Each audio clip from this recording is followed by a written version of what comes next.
जोहार गाते को तीन मिट्टन रस्का खबर ले दी है सेटर कान तबना और ओना खबर दो हुयुग कना संसद भवन रहो आबू संथाली भाषा ते अनुवाद करते जहाँ हिंदी इंग्लिश कोई भी भाषा को रोड़ा संसद रे उनको आबू संथाली ते ट्रांसलेट करते आबू को लई सदर बना अड़ी रस्का रिया कथा जे संविधान रे मेना 22 गोटांग भाषा सनाम भाषा ते तीन लहा तो पहल थे 18 भाषा और नित 22 भाषा को सेलेक्ट किया उना लगी जहाँ तीना मंत्री को सनाम को अड़ी अड़ी गुणमान जोहार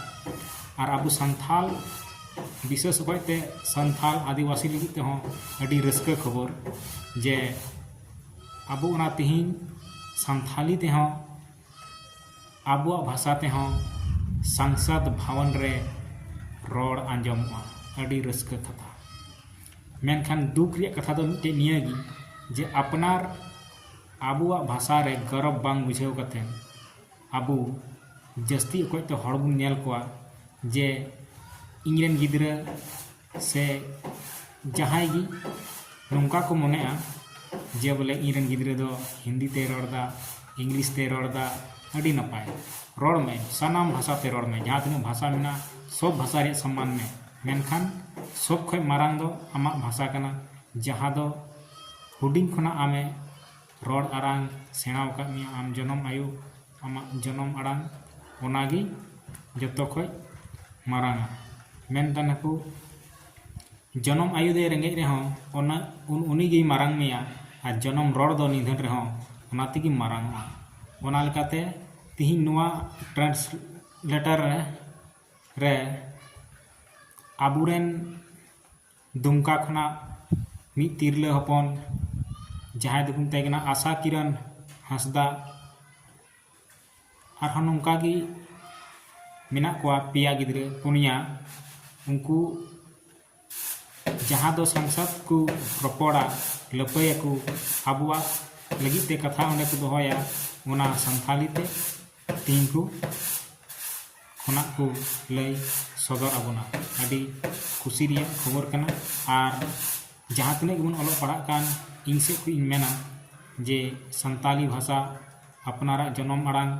मिद विषय दे दोहय तबन पे सब भाषा ते ऑल पढ़ा पे मेनखान अपनारा भाषा हो अपनारा जन्म आयु आड़ांग उना हो हारा बुरु लगी दो अपनारा जिम्मेवारी कना पुइलु दो आम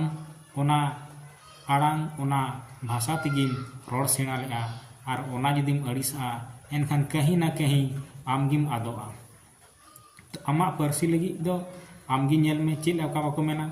आमा ओड़ा लगी आमा दुआर लगी जहां दो बाय नेल आमगिम नेल आमा जेत लगी आमा धर्म लगी आमा परसी लगी जहां दो बाय नेल आमगिम नेला ओना लगी ते और मिटन रस्का रिया कथा जहाँ संथाली भाषा ते ऑल पढ़ाव हुआ ये नवा दो पूरा अकोयते लागू कना जे ऑल चिकी स्क्रिप्ट